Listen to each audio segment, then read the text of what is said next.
بسم اللہ الرحمن الرحیم الحمدللہ رب العالمین والصلاة والسلام علی سید الانبیاء والمرسلین۔ 30 جولائی بروز اتوار سینٹ آف پاکستان کا سیاہ ترین دن ٹھہرا، جس میں اسلام پاکستان مخالف بل پیش کیا گیا۔ مفتیان کرام، قانونی ماہرین اور معاشرہ کے تمام شعبوں سے تعلق رکھنے والے اہل ایمان نے اس نام نہاد پرتشدد انتہا پسندی بل کو اسلام کی اساس پر شدید حملہ قرار دیا۔ کفر کے ایجنڈے کی تکمیل کی خاطر اسلام کو پرتشدد انتہا پسندی سے جوڑ دیا گیا، شہریوں کے بنیادی حقوق پامال کیے گئے، انسانی حقوق کی سنگین خلاف ورزی کی گئی، آزادی اظہار رائے پر قدغن لگائی گئی، میڈیا کا گلا گھونٹ دیا گیا، انفرادی اور نجی زندگی کی جاسوسی اور عزتوں کو اچھالنے کے لیے بھیانک منصوبہ بنایا گیا۔ یہ وہ بل ہے جس بل کو چھٹی والے دن عجلت میں پیش کیا گیا، جس میں حکومت نے اپنے اتحادیوں کو بھی ماد میں نہیں لیا، اور جب یہ مذموم بل پیش کیا گیا تو ارکان سینٹ بھی محو حیرت تھے کہ یہ شب خون کیسے مارا گیا۔ اس بل نے ہر پاکستانی کے دل کو چھلنی کر دیا، غریب عوام کے حقوق پر ڈاکہ ڈالا، میڈیا کی آزادی کو سلب کر لیا اور قادیانیوں کو مسلم قرار دینے کی کوشش کی گئی۔ وہ شہری جو اپنے حقوق کی آواز اٹھانا چاہتا ہے، اس حق کو یہ بل انتہا پسندی، افراتفری اور شر انگیزی کہتا ہے۔ جو شخص اپنے حقوق کی آواز بلند کرے یا کسی بھی معاملات میں حکومت کے خلاف بات کرے تو اس کی نجی زندگی کو تباہ کرنے کے لیے یا اس کی نجی زندگی کی جاسوسی کرنے کے لیے یہ بل ہر سرکاری ادارے اور ہر حکومت کو اجازت دیتا ہے۔ آئین پاکستان کے اندر لکھا ہوا ہے کہ پاکستان کے اندر کوئی قانون اسلام، قرآن و سنت کے منافی نہیں بنے گا۔ یہ بل اسلام کی ہر بات سے ٹکراتا ہے، اسلام کی ہر تشریع سے ٹکراتا ہے، اسلام کے ہر قانون اور احکامات کے متصادم ہے۔ امام الانبیاء حضور پرنور شافع یوم النشور صلی اللہ تعالیٰ علیہ وسلم کے ہر فرمان سے ٹکراتا ہے، تو یہ بل صاف ظاہر ہے کہ شریعت کے بھی متصادم ہے، اسلام کے متصادم ہے اور آئین پاکستان کے بھی متصادم ہے۔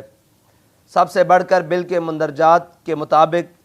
دین، شاعر اسلام، مقدسات اسلام اور ختم نبوت کی توہین اور کھلم کھلا گستاخی کرنے والے کو نہ مجرم سمجھا جائے گا اور نہ ہی دائرہ اسلام سے خارج۔ قرآن و سنت کے مطابق 73 کے آئین میں مسلمان کی تعریف کو بھی بدل دیا گیا،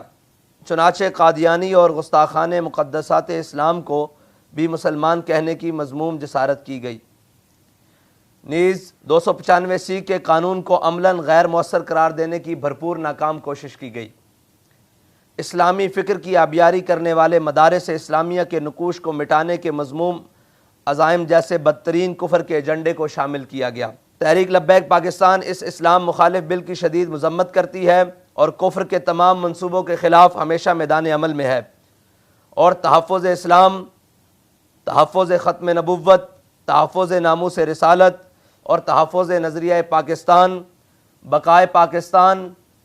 اور حقوق عوام کے لیے ہمیشہ میدان عمل میں رہے گی۔ تحریک لبیک پاکستان ہر اس کردار کو بے نقاب کرے گی جس نے یہ بل پیش کیا یا جس کی خواہش پر پیش کیا گیا یا جو اس پر خاموش تماشائی یا خاموش حامی رہے۔ انشاءاللہ تحریک لبیک پاکستان اس کو بے نقاب کر کے عوام کے سامنے لائے گی۔ اس بل کے ظاہری و پوشیدہ کرداروں کو اور کفر کے اعلی کاروں کو یہ پیغام دینا چاہتے ہیں کہ انشاءاللہ اسلامیان پاکستان تحفظ اسلام کے لیے، تحفظ پاکستان کے لیے اور حقوق عوام کے لیے اپنے آخری خون کے قطرے تک قربانی دینے کے لیے تیار ہیں۔ اور اگر کسی بھی غیر ملکی ایجنٹ کو اور کسی بھی غیر ملکی اشارے پر چلنے والے کو یہ غلط فہمی ہے کہ پاکستان کے اندر اسلام کی اساس کو مٹا دیا جائے گا یا پاکستان کے آئین کو ختم کر دیا جائے گا یا جس مقصد کے لیے پاکستان کو بنایا گیا یا جس مقصد کے لیے پاکستان لیا گیا اس کو ختم کر دیا جائے گا، یہ اس کی ایک خام خیالی ہے۔ انشاءاللہ جب تک پاکستان میں امام الانبیاء صلی اللہ تعالیٰ علیہ وسلم کے عشاق بستے ہیں اور اپنے وطن سے محبت کرنے والے پاکستانی رہتے ہیں، اس آخری سانس تک تحفظ اسلام کے لیے، تحفظ پاکستان کے لیے اور عوام کے حقوق کے لیے انشاءاللہ میدان عمل میں رہیں گے۔ لبیک یا رسول اللہ لبیک، لبیک لبیک یا رسول اللہ لبیک، لبیک